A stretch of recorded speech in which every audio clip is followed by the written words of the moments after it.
예, 이제 골로새서 제일 마지막 부분에 왔습니다. 마지막 부분은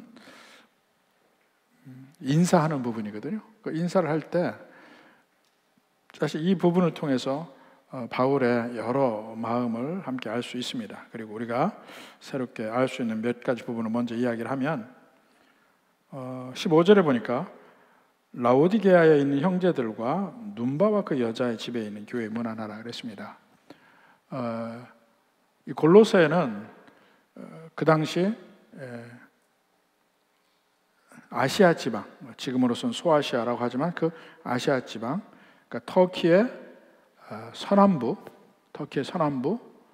에게를 면한 거의 내륙까지 그 부분을 아시아라고 하는데 거기에 있는 작은 교회, 그 당시에도 작은 교회였어요. 골로새라는 그 도시가 큰 도시가 아니었기 때문에 그 대신 그 옆에 있는 라오디게아가 훨씬 큰 도시였습니다.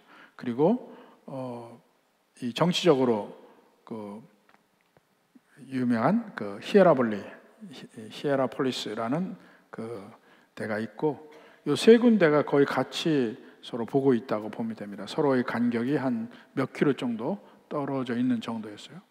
그러니까 골로새 교회를 편지하면서 라오디게아에 있는 형제들 또 눈바와 그 집의 교회 문안하라 그럽니다. 그러니까 거기에 교류가 많다는 얘기죠. 교류가 많아요. 사실 골로새 교회는 지금으로 봐서는 그렇게 마을도 크지 않고 골로새 유적이 아주 작습니다. 그러니까 너무 또 작으니까 발굴도 안 해요. 그냥 지금 거의 뭐 흙더미처럼 밭처럼 그렇게 돼 있습니다. 그리고 그냥 거기 표지가 없으면은 알 수가 없을 정도로 거의 돼 있는데 라오디게아만 해도 엄청나게 큰 도시입니다. 그 안에 큰 교회만 3개 내지 4개가 있어요. 그리고 앰피티어터가 크게 2군데, 몇몇 명 모이는 그 야외 그 공연장에 2군데가 있습니다. 엄청 커요. 히에라볼리도 상당히 큰, 라오디게아만큼은 아니지만 큰 도시고 거기는 이 행정 중심 도시였고. 근데 골로새 교회 편지하면서 라오디게아 문안도 하고 심지어는 뭐라 하냐면 16절에 이 편지를 너에게서 읽은 후에 골로새 편지죠. 이 골로새서를 읽은 후에 라오디게아인의 교회에서도 읽게 하고 이게 골로새 교회 편지였는데 왜 다른 교회로 읽게 하랍니까? 이것이 보편적인 하나님의 진리를 가지고 있기 때문에 다른 교회도 돌려서 읽게 합니다. 그래서 골로새 보낸 편지도 라오디게아도 읽고 히에라볼리도 읽고 다른 모든 지역에까지 읽게 했습니다. 또 거꾸로 보면 라오디게아로부터 오는 편지를 너희도 읽으라. 이제 다른 데 편지한 것도 읽으라고 그래요. 왜냐하면 그 안에 하나님의 진리가 있고 이것이 곧 하나님의 말씀, 바울이 전한 하나님의 말씀이기 때문에 그렇습니다. 그래서 초대교회에서는 처음에는 구약성경밖에 없잖아요.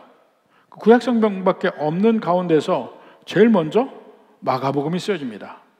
마가복음이 쓰여지고 그 이후에 이제 바울과 함께 누가가 다니면서 이 사도행전도 쓰고 그리고 누가가 예수님의 그 실제 사역에는 없었지만 그 뒤로 전부 자료를 모아서 그 다음에 쓴 책이 누가복음이에요.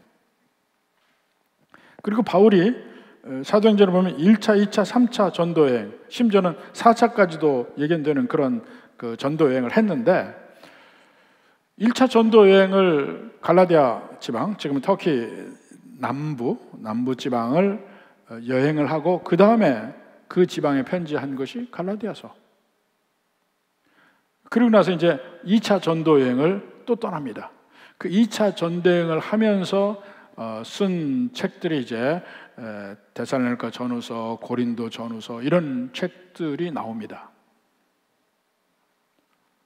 계속해서 2차 전도여행도 왔다 갔다 하면 그리고 이제 3차 전도여행까지 마치고 쓴 책들이 이제 로마서 같은 거예요. 고린도에서 마지막 전도여행 다 마치고 이제 로마도 가리라 하는 마음으로 미리 편지를 한 것이 로마서. 이제는 고린도에서 예루살렘으로 갑니다. 예루살렘에 그 기근 들어서 모든 그 마게도냐의 아가야 지방에 돈을 헌금을 해서 그 모금한 돈을 가지고 예루살렘으로 갑니다. 거기서 예루살렘 잡히죠. 잡혀요. 로마로 호송됩니다. 로마에 가서 감옥에 갇혀서 몇 년씩 살아요. 풀려 있기도 하고 또 감옥에 들어가고, 풀려 있고 가택연금 됐다가 또 감옥에 가고, 나중엔 노임을 받아서 심지어는 서바나까지 갔다는 얘기도 있는데, 주로 이제 로마의 감옥에 있습니다. 이때에 집중적으로 주로 편지를 씁니다. 바울이 갇혀 있잖아요. 직접 갈 수가 없잖아. 그래서 편지를 씁니다. 그것이 이제 에베소서, 빌립보서, 골로새서 이런 옥중서신, 또 디모데 전서, 후서, 디도서, 이 서신들이 그때 쓰여진 책이에요. 이제 요한의 책은 훨씬 나중에 쓴 책들이지만, 근데 우리가 책으로 얘기하지만 사실 바울이 쓴 것은 전부 편지입니다. 편지. 골로새 교회에 보낸 편지, 골로새서. 에베소 교회에 보낸 편지, 에베소서. 편지들이에요. 근데 편지들이 어떻게 성경이 됐냐면, 사실은 교회마다 문제가 있을 때 그 문제에 관하여 하나님의 진리를 써서 보낸 것들이 편지 형식으로 되어 있는 거예요. 그러니까 하나님의 진리가 거기 다 있죠. 그래서 처음에 에베소서는 에베소 교회 보내서 에베소에서 읽었지만 그 뒤로 다른 교회들 전부 회람을 합니다. 골로새서는 골로새 교회에서 제일 먼저 보냄을 받고 읽었지만 여기 말씀드린 대로 라오디게아나 다른 교회 전부 읽어요. 그래서 이 바울 서신이 주로 주후 50년 후반부터 60년 초반에 쓰여졌어요. 근데 그것이 점점 한 10년의 시간이 지나면서 로마에 있는 모든 교회에서 다 회람이 됩니다. 그리고 이것이 전부 하나님의 말씀으로 여겨져요. 그래서 AD 100년 거의 마지막 때에 요한이 요한 1서, 1서, 3서, 요한 복음, 요한 계시록까지 쓰잖아요. AD 100년에 제일 마지막에 쓴 것이 아마 요한 복음일 거라고 생각을 해요.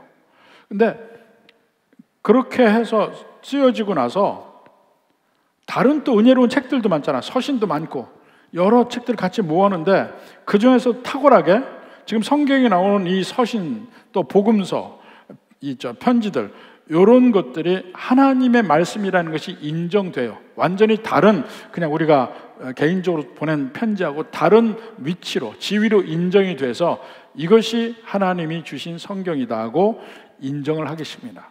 그래서 주 한 200년부터 이미 확정이 돼요. 이것이 성경이라는 것이. 그래서 이 신약 성경의 리스트가 거의 완벽하게 나온 것이 아타나시우스의 편지라는 데 이 리스트가 다 나와 있습니다. 그래서 그 이후로도 이것이 정경이다, 그러니까 확실한 성경이다 하고 인정이 돼서 지금까지 우리에게 온 겁니다. 그래서 이게 성경이에요. 편지인데 하나님의 말씀으로서의 위치가 확실하다는 것이 인정이 돼서 우리가 읽습니다. 그러니까 이런 과정을 통해서 신약 성경이 세워진 거예요. 근데 여기서 보면 바울이 로마의 감옥에 있으면서도 계속 2000km 이상 떨어진 교회를 마음에 품고 있어요. 항상 교회를 염려하고 교회의 소식을 듣기를 원하고 이렇게 해서 그 소식을 듣고 기뻐하고 또 거기 문제가 있다면 거기에 대해서 하나님의 말씀으로 전해주고 이런 과정에 있습니다. 이때의 바울의 마음을 우리가 봅니다. 그래서 바울의 마음을 우리가 어떻게 볼까 보면 서로 이제 비교하기 쉽게 이야기해서 바울은 이렇게 넓은 마음, 큰 마음을 가지고 있다고 얘기합니다. 큰 마음이다. 수없이 많은 사람을 관심을 가지고 그들에게 있는 마음의 짐이 무엇인지, 그들에게 문제점이 무엇인지, 어떻게 하면 해결이 될는지 모든 걸 마치 내 마음처럼 그 사람이 나인 것처럼 마음의 짐을 가지고 고민해주고 같이 기뻐해주고 이런 모든 것을 아우르는 마음, 이것이 큰 마음. 그들을 섬기고자 하는 마음, 이 큰 마음. 근데 반대로 이거 반대의 마음이 있습니다. 그 반대의 마음을 작은 마음이라고 할 수 있어요. 이 마음은 오직 인생의 목표는 내 중심이에요. 나 멀리 가봐야 내 가족, 그 이상은 안 가요. 그래서 그저 우리가 내가 문제 없이 마음 편하게 살아가는 것이 목표인 마음. 근데 문제가 없으려면 어떻게 하면 됩니까? 다른 사람과의 관계를 안 하면 돼. 관계를 안 하면 문제가 없다니까요. 그러니까 해결책은 간단해요. 인간관계 안 만들면 돼. 그러면 갈등은 최소화됩니다.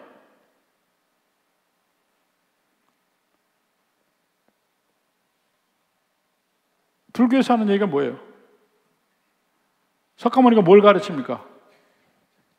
이 세상의 모든 번뇌, 그 번뇌를 벗는 방법은 끊으라야. 관계를 끊으라. 가정에서 그 출가하잖아. 출가. 집을 나가는 거예요. 모든 관계를 끊는 거야. 그 인연의 끈을 다 끊어버려. 그러면 내가 편안해지지 않을까? 마음의 안식을 얻지 않을까 생각을 해요. 요즘에 또 인기 프로그램 있잖아요. 소위 자연인 시리즈. 사람들이 그렇게 자연인 시리즈를 많이 본다네요. 산골에서 뭐 해먹고, 뭐 집 져놓고 살고, 물을 어떻게 하고, 혼자 사는 그걸 쫓아가서 그걸 다 보고 함께하고 하는 그 프로그램을 그렇게 많이 본다대요. 여러분도 봅니까? 근데 거기서 왜 그렇게 보냐면 그런 생각을 그리워한대. 특히 남자들이. 되게 그 자연인은 남자들이 본답니다. 여자들보다. 근데 그런 생각을 그리워한대. 모든 것에서 떠나서 나 혼자 편하게 살고 싶다. 근데 편하게 사는 건 뭐예요? 관계를 끊는 거야. 근데 그것을 우리가 작은 마음이라고 합니다. 왜 그런지 아세요? 작은 마음과 큰 마음. 바울은 어떻게든지 관계를 가지려고 하고 보다 더 관계를 넓히려고 하고 그들에게 섬기려고 하는 마음이 있고 섬기려고 하다 보니까 그들의 마음의 짐이 내게로 그대로 와. 마음도 아파. 그러나 기쁨도 있어요. 그게 큰 마음이에요. 작은 마음은 나 마음 편하니까 관계 안 할 거야. 그리고 산속에 들어가고. 그렇게 해서 작은 마음은 자기의 삶을 막 괴롭게 안 하고 보존할 수 있지만 궁극적으로는 그게 스스로에게 과연 행복을 주느냐 하는 거 생각해 봐야 되고 다른 사람에게도 아무런 도움도 못 줍니다. 근데 큰 마음은 사실 마음을 열고 여러 사람을 품는다는 것은 상처도 많이 받는다는 얘기입니다. 내가 다른 사람과의 관계에서 마음의 벽을 쌓으면 상처 안 받죠? 마음의 갑옷을 입으면 상처 안 받아요. 그렇지만 마음을 열면 내 연약함을 보여야 되고 내 열린 마음 속에 상대편이 들어와서 상처도 많이 입히고 상대편이 사는 것이 내 마음이 가니까 그들의 아픔이 내 아픔이 되는 거야. 그러니까 아파요. 힘들고 어려워. 그렇지만 그들의 기쁨은 내 기쁨이 되고 그들을 돌볼 때 내가 오히려 기뻐지는 걸 경험하기 시작해요. 사람이요, 나 혼자 내가 즐겁자고 하는 거 오래 못 갑니다. 사랑하는 사람을 위해서 사는 것은 오래 갈 수 있어요. 그거 참 희한해요. 그게 큰 마음이라고 그래요. 마치 이걸 좀 비교를 해보면 큰 마음을 갖는 것, 예수님께서 왜 개인 구원이라고 하면서 왜 교회를 모으셨을까? 왜 공동체를 만드셨을까? 초기부터 공동체를 만들었으니까 주님이 왜 그랬을까 하면 보면 이 안에서 서로 사랑하라고 하는 건데 그 사랑이 처음에는 힘듭니다. 더군다나 요즘처럼 점점 도시화가 되어서 관계가 끊어지는 때는 사실 아무도 안 만날 때 편하긴 해요. 관계를 안 하면 편합니다. 근데 외롭습니다. 행복하지도 않아요. 행복하지도 않아. 요즘에 그런 얘기들 많이 합니다. 결혼들을 안 하는데 이 결혼하면은 복잡하기 때문에 여러 가지 문제가 복잡하니까 안 하려고 하는 경향들이 있대요. 그래서 30대 중반 이렇게 갈 때까지 비혼주의자들이 많대. 근데 40이 넘어가면 거의 대부분이 후회한답니다. 할 걸. 근데 그때부터는 늦으리가 되는 거야. 이 관계를 한다는 것이 뭐하고 비슷하냐면요. 뭐 보청기 끼는 거하고 상당히 비슷하다고 느껴요. 보청기. 얼마 전에 제 친구들을 만났는데 그 중에 한 친구가 이 뇌 종양 수술 한번 하고 나서 이 숨골 옆에 너무 깊이 있는 그 종양이 돼가지고 이 수술하고 나서 좀 안 좋아졌어요. 다른 상태가. 근데 귀가 좀 안 들린대. 그래서 친구들이 모이니까 모인 자리에서 보청기를 끼더라고.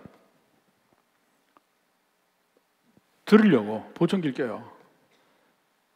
근데 왜 안 들리면 계속 보청기를 끼지 왜 안 끼고 우리랑 모였을 때 끼냐 그러니까 보청기를 끼고 있으면 너무 시끄럽대.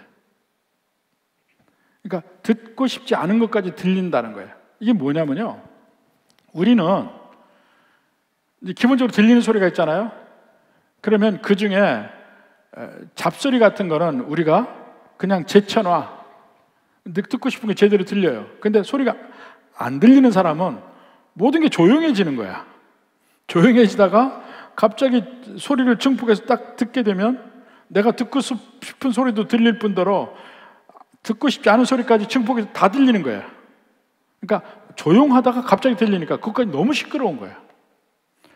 보청기를 껴도 좀 그래서 연습이 필요하다고 해요. 연습이. 그 시끄러운 걸 견디는 면에서 연습하는 게 필요하다고 하는데 근데 생각해 보십시오. 시끄럽다고 우리가 귀를 막으면 어떻게 됩니까? 생명도 위험해지고요. 아름다운 소리를 들을 수가 없어. 사람들과의 관계도 안 되고 모든 게 막히는 거예요. 또 그런 면에 우리가 보는 것 중에 더럽고 이런 것이 많다고 해서 눈을 가리면 내가 정말 보고 싶은 걸 못 보게 되는 거예요. 우리가 예수님 믿는다는 게 바로 그런 면입니다. 예수님 믿으면 전혀 관계하지 않던 사람들과 관계하기 시작해요. 그리고 하나님이 우리를 교회라는 공동체에 모아주면 그 속에서 서로 여러 가지 면의 관계를 시작하는데 마치 보청기 낀 것과 같은 효과예요. 좋은 점도 있고 안 좋은 점이 있어요. 좋은 점이 안 좋은 점.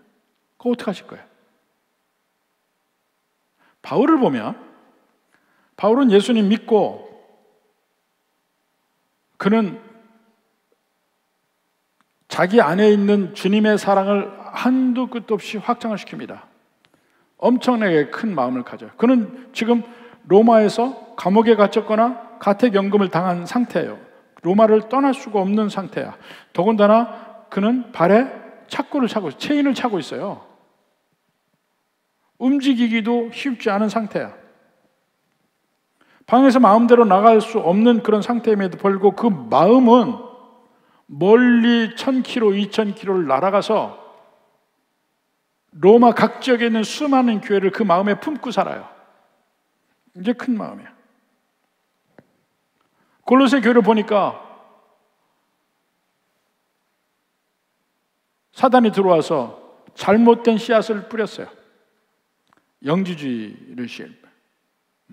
그러니까 이 믿음 안에서 이 사이비로 가는 아니면은 이단으로 가는 잘못된 일이 교회 안에서 일어나는데 대부분 누가 이 올무에 걸리냐면 마음이 교만해지면 그렇습니다.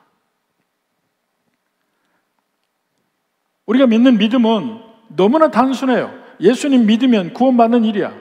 그런데 그 너무나 단순한 그거보다 더 내 다른 사람보다 뛰어난, 다른 사람보다 더 깊은 어떤 영적 경험과 지식을 원해. 이게 종교적 엘리트주의야. 다른 사람이 경험하지 않고 어떤 걸, 다른 사람이 갖지 못하는 진리를 내가 갖기를 원해. 근데 그걸 딱 긁어주는 게 이단들이에요. 성경에 이 뜻 아무도 몰라. 그걸 딱 긁어줘. 그래서 다른 사람보다 더 깊은 하나님의 지식을 가질 수 있다고 꼬여. 그리고 그렇게 하려면 좀 더 투자를 해야 돼. 어떤 투자를 해야 되냐? 이제는 금욕생활을 좀 해야 돼. 더 경건해져야 되니까 금욕생활을 해야 돼. 그래서 금욕적 생활을 하다 보면 영적 지식을 얻을 수 있다는 거야. 이런 면으로 초대교회가 많이 빨려갔습니다. 영지주의에. 근데 골로새 교회도 크지도 않은데 그게 빨려 들어가니까 거기에서 지도하던 에바브라가 야 이거 큰일 났구나 싶어서 로마로 쫓아가는 거예요. 바울에게. 골로새 지금 이런 문제인데 어떻게 했으면 좋겠습니까? 그래서 바울이 그 면을 반박하는 글을 쓴 것이 골로새서예요. 써서 두기고에게 들려서 보냅니다. 두기고 갈 때 오네시모 너도 같이 가라. 오네시모에게는 빌레몬서 집에 보내는 거예요. 그러고는 마음에 간절히 졸여. 교회가 잘 돼야 될 텐데. 교회가 잘 돼야 될 텐데. 바울의 이 마음은요. 곳곳에 나타나요. 골로새 교회뿐만 아니라 골로새는 사실은 바울이 세운 교회도 아니야. 바울이 가본 적도 없어요. 에베소에서 2년 동안 조라노선에서 강의를 하면서 그 주변 사람들이 와서 많이 그 복음을 듣고 가서 교회를 세워요. 그게 아시아 7교회들이야. 골로새 교회도 바로 그런 게 에바브라가 그래요. 자, 그 바울의 마음을 보면 고린도후서 11장 28절 봅시다.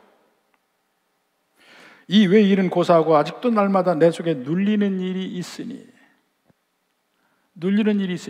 이 고린도후서는 바울이 에베소에 있을 때 고린도에도 편지한 거예요. 곧 모든 교회를 위하여 염려하는 것이라. 바울은 한 교회만이 아니에요. 자기가 세운 교회가 여럿이잖아요. 그 교회마다 어디는 무슨 문제가 있고 누가 있는데 어디는 뭐 계속해서 염려하면서 소식을 계속 알아보기를 원해. 계속해서 염려해.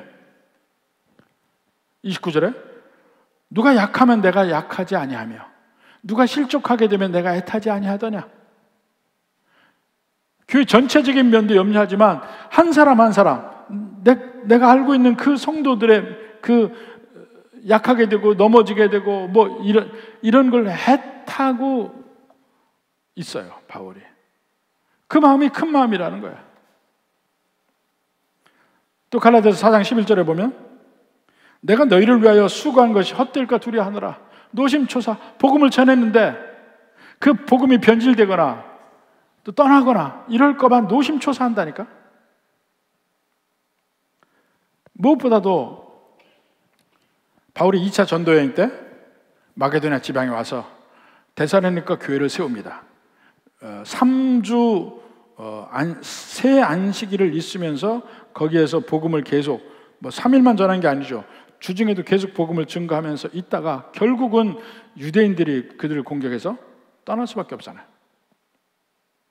떠난 뒤에도 끊임없이 그 교회가 걱정이 돼. 계속해서 아덴까지 왔는데도 걱정이 돼. 그래서 디모데를 보냅니다. 디모데를 보내면서 그 소식을 들으려고 막 하다가 결국은 디모데가 왔어요. 이제 고린도에서 만나. 그 디모데 소식을 듣고 너무 감사해서 편지를 씁니다. 데살로니가 전후서. 한번 봅시다. 데살로니가전서 3장 1절. 이러므로 우리가 참다 못하여 우리만 아덴에 머물기를 좋게 생각하고 우리 형제 곧 그리스도의 복음을 전하는 하나님의 일꾼인 디모데를 보내노니, 자기들 아덴에 있고 자기 직접 못 가니까 디모데를 보내요. 그러다가 사도행전을 보면 아덴에서 머무르지 못해서 결국 고린도로 가는데 나중에 고린도에서 만나. 디모데를 보내노니 너희를 굳건하게 하고 너희 믿음에 대하여 위로함으로 환난에서 흔들리지 않게, 환난에서 흔들리지 않게 그렇게 하기 위해서 보냈어요. 그리고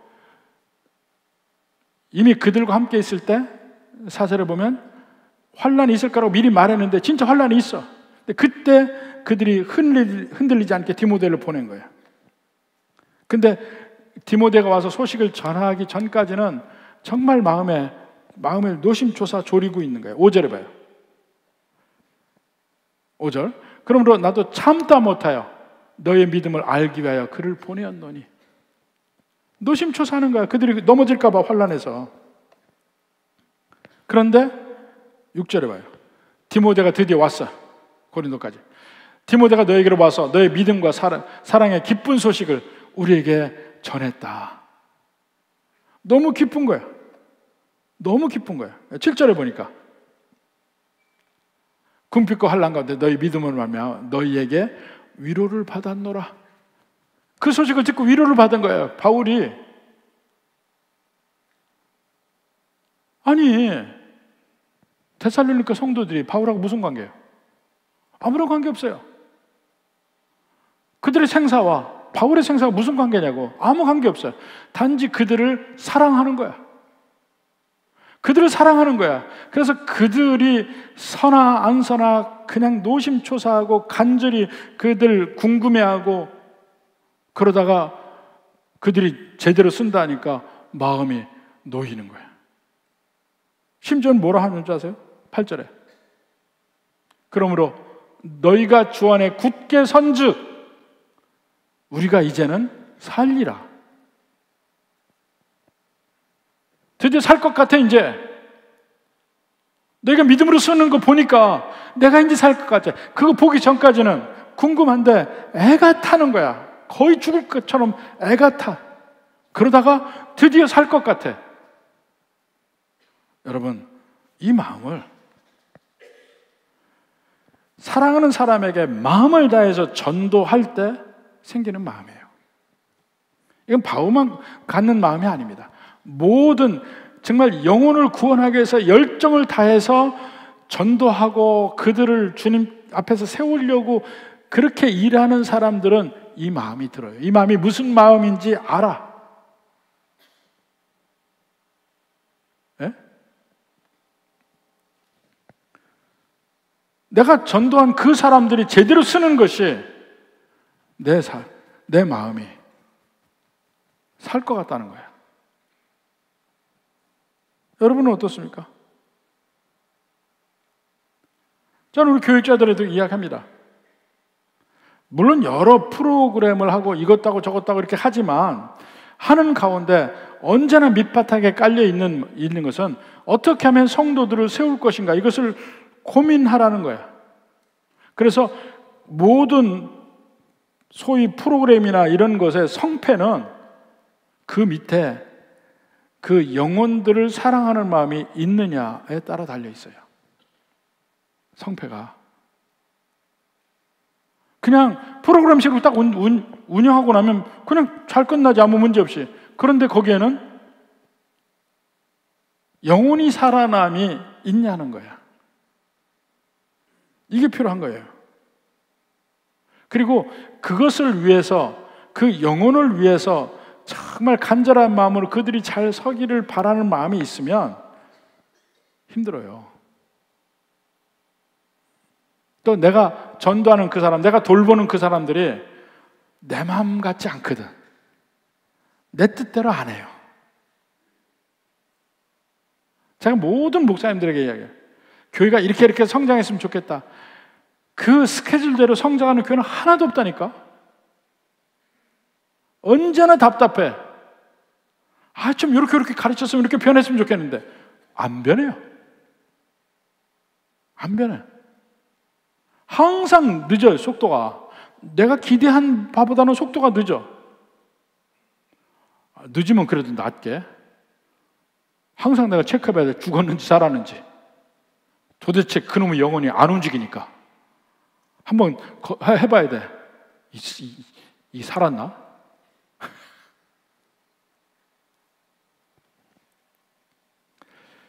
그 변하지 않는 그 면 때문에 괴롭기도 하고, 또 내가 사랑하는 사람들이 여러 가지 어려움을 당하면 나도 힘들어요. 같이. 그렇지만 묘하게 그러면서 그들이 서는 것을 볼 때 살 것 같은 마음, 기쁨의 마음, 이런 게 있는 거예요. 그리고 이것은 다른 어디서도 경험할 수 없는 기쁨입니다. 그리고 묘하게 그 다른 사람을 그렇게 돌보는 한 내게 생명력은 안 꺼져요. 복음의 생명력, 영적 생명력이 안 꺼진다니까요.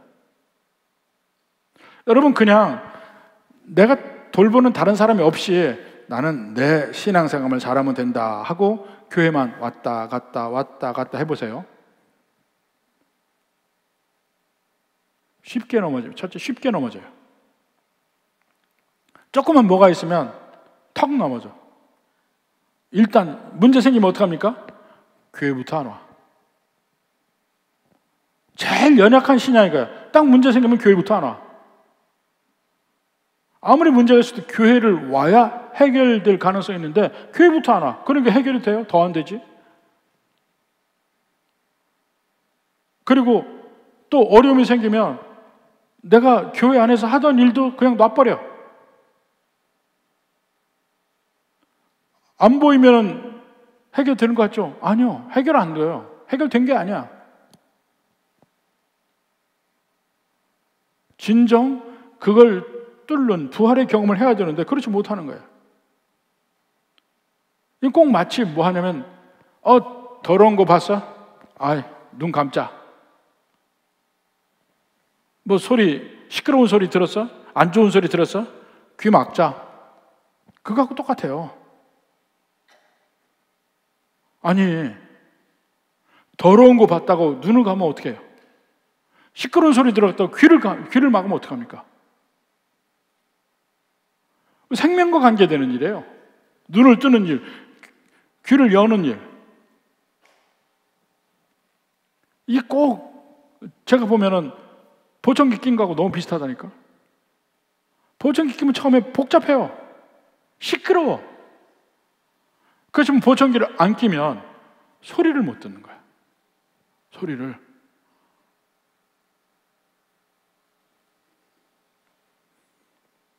소리를 들어야 비로소 사람 구실을 해요. 아름다운 건 아름답다고 느끼고 피할 것은 피할 수 있게 되고 이게 좀 더 건강하게 살아갈 수 있게 돼. 눈이 안 보이는 사람은 안경을 끼잖아. 그래야지 내 구실을 하는 거야. 뭘 봐야 될 거 보고 나를 지킬 수 있고 아름다움을 같이 느낄 수 있고 내가 알아야 될 걸 제대로 알 수 있는 건 안경을 껴야 되잖아. 똑같아요.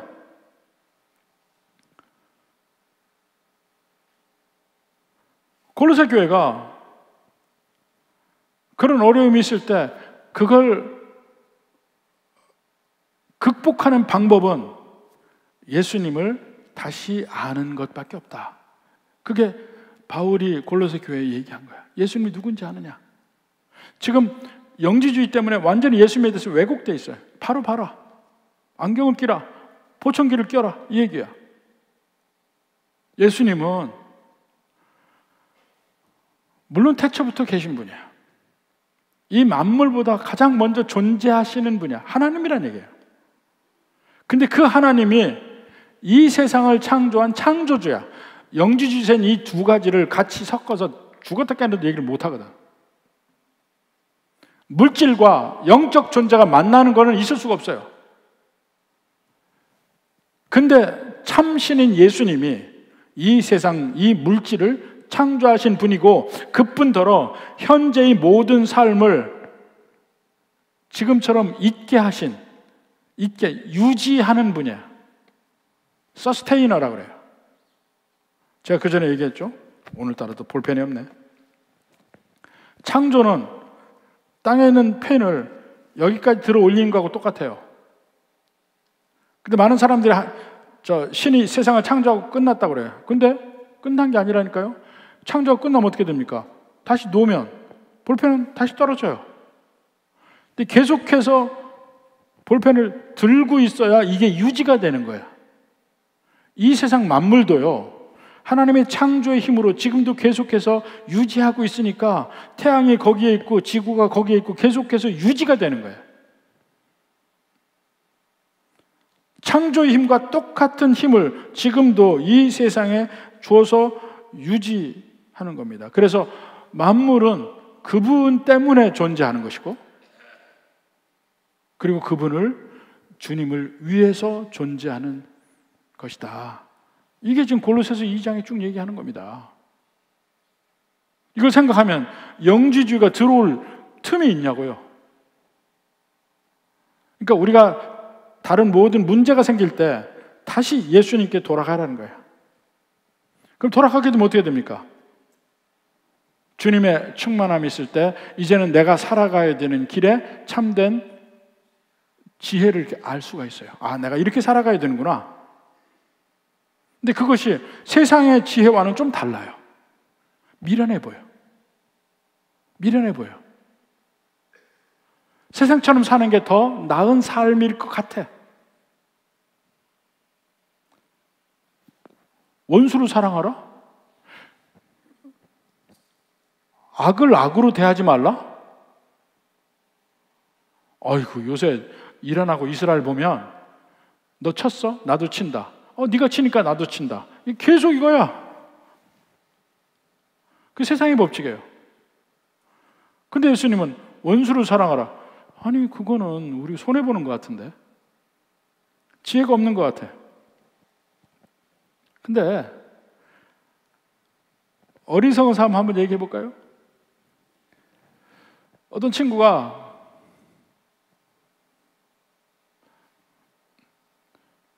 청년이 미국에서 마약 장사를 했어요. 마약 장사를. 근데 마약 장사가 돈이 돼요. 돈을 잘 벌어. 그래서 흑인 동네에서 좋은 차 타고 다니고 있고 막 쓰는 애고, 그리고 이게 뭐 금 막 걸고 있는 애들 보면 다 마약 장사야. 돈이 돼. 막 이렇게 생활을 해요. 그러다가 이제 그 친구가 걸렸어요.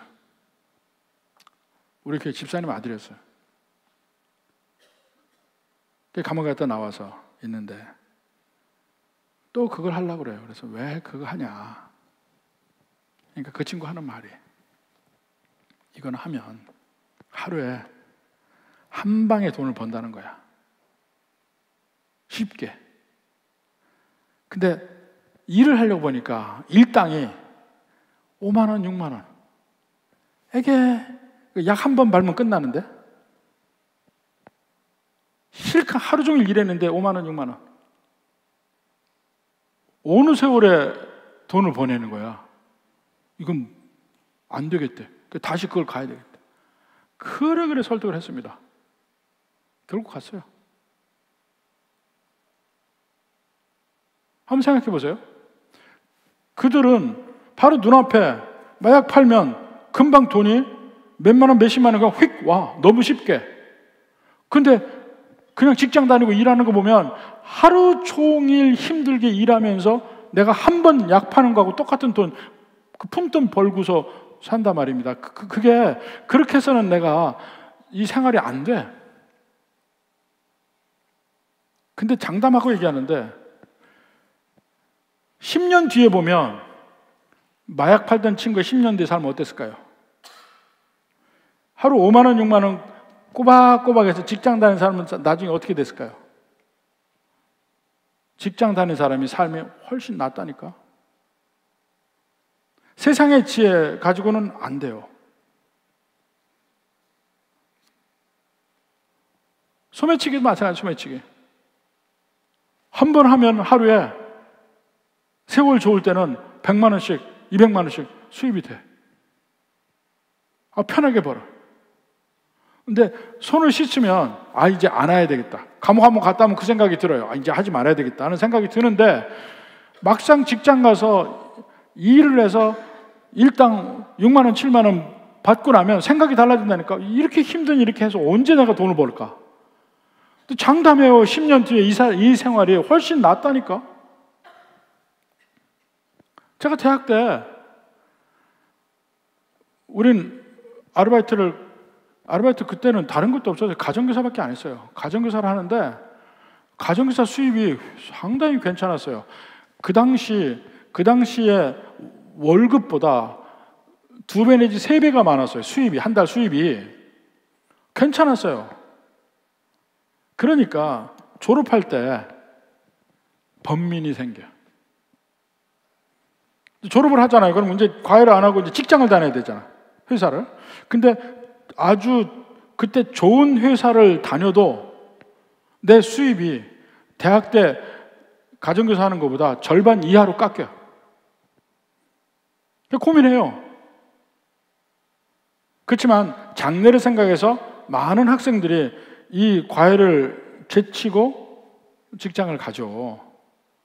근데 그 중에 일부 사람들은 그 과외에서 돈 많이 버는 그걸 못 버리고 쭉 과외로 갔다니까. 그 40이 넘어서 보니까 이 친구는 아직도 과외 애들 모으러 다니고 애들하고 과외하고, 다른 친구는 직장에서 승진해서 아주 좋은 자리에 있는 거예요. 어느 게 성공입니까?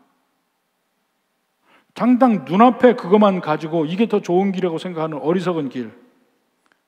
지금은 희생하는 것 같고 어렵지만 그 길의 끝이 훨씬 더 좋다는 걸 알 때 이게 더 지혜의 길 아니에요? 예수 믿는 길이 바로 그렇다고. 예수 믿고 교회에 속해서 공동체 생활하는 게 그렇다고요. 세상 사람들은 주일에 얼마나 골프 가고 낚시 가고 어디 가고 많이 합니까? 우리는 아니잖아.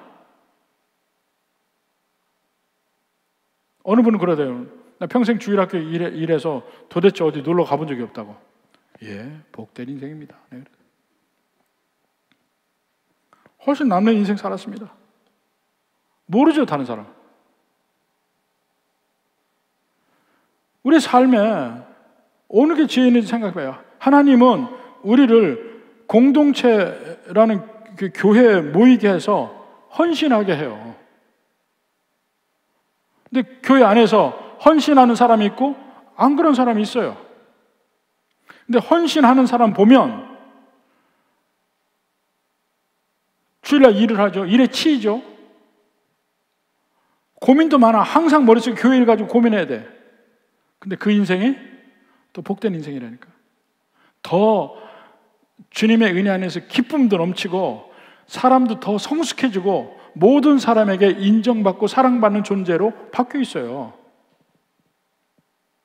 어떤 사람은 계속해서 하찮은 인생을 사는 거야. 다른 사람에게 선한 영향을, 선한 것을 준 적이 없는데 다른 사람이 나를 귀히 여겨요? 귀히 여기지 않아. 평생을 교회를 다녀도 아무도 나를 알아보는 것 같지 않고 그냥 하찮게 살아. 그럼 내 속의 자존감도, 주님의 은혜 안의 자존감도 어디로 갑니까? 없어요. 없어.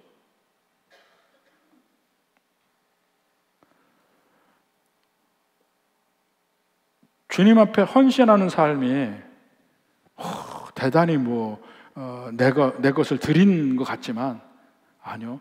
그 삶이 정말 지금은 수없이 많은 인간관계 어려움이 나를 기다리고 있는 것 같지만 그 속에 그걸 극복하면서 보면 너무너무 좋은 삶이 기다리고 있는 거예요.